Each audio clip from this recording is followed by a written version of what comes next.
नहमदुहु व नुसल्ली अला रसूलिहिल करीम अम्मा बाद फ़अऊज़ु बिल्लाहि मिनश्शैतानिर्रजीम बिस्मिल्लाहिर्रहमानिर्रहीम। सब बहनों और भाइयों को मेरी तरफ़ से अस्सलामु अलैकुम। नाज़रीन व हज़रात, हम लोगों ने लास्ट टाइम नमाज़ के औक़ात हमने शुरू किए हुए थे, जिसमें हमने नमाज़ की तस्बीहात वगैरह तक हम पहुँच गए थे। आज हम लोगों ने नमाज़ अदा करने का मसनून तरीका पढ़ना है और कोशिश करिएगा कि इस पर अमल आप लोग ज़रूर करें, ना अपने और करें और जितना ज़्यादा हो सकता है अपनी नमाज़ को सही तरीके से अदा करने की कोशिश करें। शुरू करने से पहले मैं थोड़ा सा आपको बता दूं कि आप मेरी वीडियो को लाइक करें, सब्सक्राइब करें, शेयर करें और कमेंट्स भी ज़रूर करें, ताकि मुझे पता चले कि हमारी वीडियो में कौन सी खासियत है और कोई ऐसी बात है जो आपको समझ नहीं लगी तो भी मुझे कमेंट्स में ज़रूर बताएं। शुरू करते हैं। बिस्मिल्लाहिर्रहमानिर्रहीम। नमाज अदा करने का मसनून तरीका। क़याम की हालत में खड़े होने का तरीका। जब नमाज के लिए खड़े हों तो दोनों पाँव के दरमियान एक बालिश का फ़ासला हो, सीना किबला रुख हो, दोनों पाँव की उंगलियों का रुख भी किबला की तरफ हो।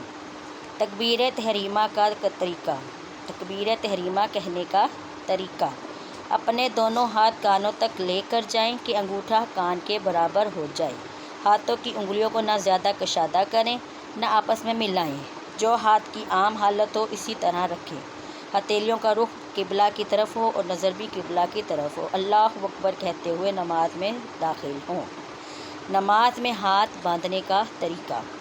अल्लाहु अकबर कहते हुए जब नमाज में दाखिल हों तो बाएं हाथ की कलाई पर दाएं हाथ की हथेली रखें। दाएं हाथ की तीनों उंगलियां बाएं हाथ पर छोटी उंगली और अंगूठे से बाएं हाथ की कलाई के गिर्द हल्का बनाएं। क़याम के दौरान नज़र सजदे की तरफ होगी। रकू का तरीका। जब तिलावत के बाद रकू अदा करना हो तो अल्लाहु अकबर कहते हुए रकू में जाएं। रकू में दोनों घुटनों को दोनों हाथों से ज़ोर से पकड़ें, पुश्त बिल्कुल सीधी करें, गर्दन भी पुश्त के बराबर रखें, गर्दन ना उठी हो ना झुकी हो, नज़र को दोनों पाँव के दरमियान में रखें। कोमा का तरीका। जब तिलावत के बाद रकू अदा करना हो तो अल्लाहु अकबर कहते हुए कोमा का तरीका। जब रकू के बाद कोमा में खड़े होते हैं तो बिल्कुल सीधे खड़े हों कि कमर सीधी हो जाए। नज़रें सजदे की तरफ होंगी। नज़र सजदे की तरफ होगी। सजदा का तरीका।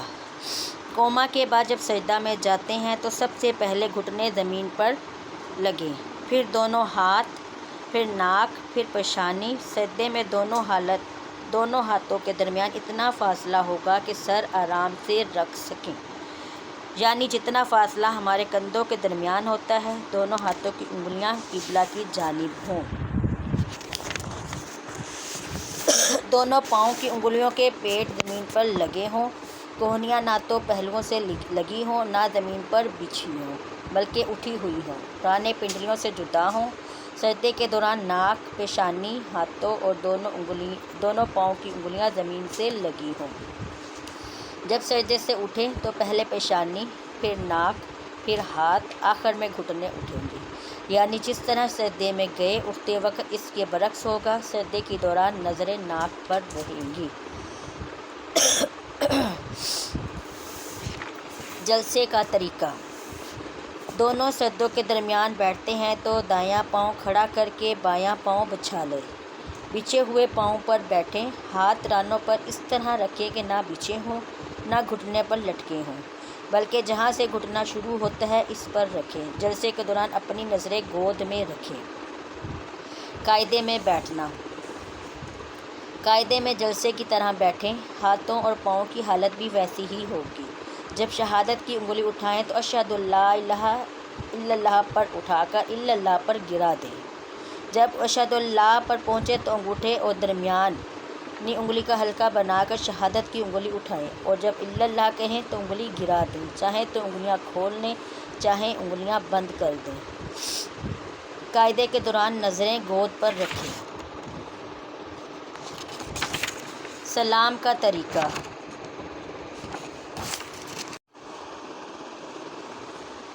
कायदे में बैठने का तरीका। कायदे में जलसे की तरह बैठें। हाथों और पैरों की हालत में भी वैसे ही होगी। जब शहादत की उंगली उठाएं तो अशहदु अल्ला इलाहा पर उठाकर इल्लल्लाह पर गिरा दें। जब अशहदु अल्लाह पर पहुँचें तो अंगूठा और दरमियानी उंगली का हल्का बनाकर शहादत की उंगली उठा लें। اور جب الا اللہ کہیں تو انگلی گرا دیں، چاہے تو انگلیاں کھول لیں، چاہے انگلیاں بند رہنے دیں۔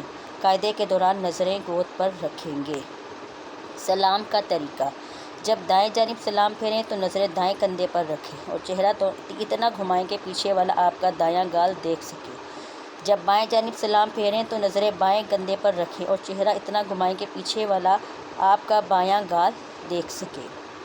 عورت اور مرد کے طریقہ نماز میں فرق: نمبر 1، تکبیر تحریمہ کے وقت مردوں کو چادر وغیرہ سے ہاتھ باہر نکال کر کانوں تک اٹھانا چاہیے اور عورتوں کو ہر حال میں بغیر ہاتھ نکالے ہوئے کندھوں تک اٹھانا چاہیے۔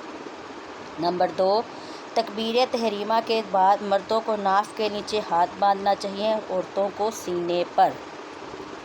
نمبر 3، عورتوں کو دائیں ہتھیلی بائیں ہتھیلی کی پشت پر رکھنی چاہیے، مردوں کی طرح حلقہ بنا کر بائیں ہاتھ کو نہیں پکڑنا چاہیے۔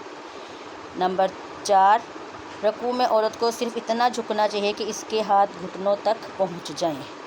نمبر 5، رکوع میں عورتوں کو انگلیاں کشادہ نہیں کرنی چاہیے۔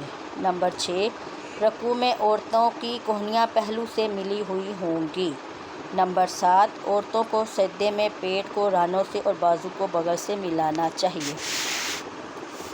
نمبر 9، عورتوں کو سجدے میں دونوں پاؤں دائیں جانب نکال دینے چاہیے۔ نمبر 10، عورتوں کو تحیات کا جلسے میں دونوں پاؤں دائیں جانب نکال کر بیٹھنا چاہیے۔ وآخر دعوانا ان الحمدللہ رب العالمین۔ اگر آپ کو میری ویڈیو آج کی اچھی لگی ہے تو مجھے لائک کریں، سبسکرائب کریں اور شیئر ضرور کریں۔ دعاؤں میں یاد رکھیے گا۔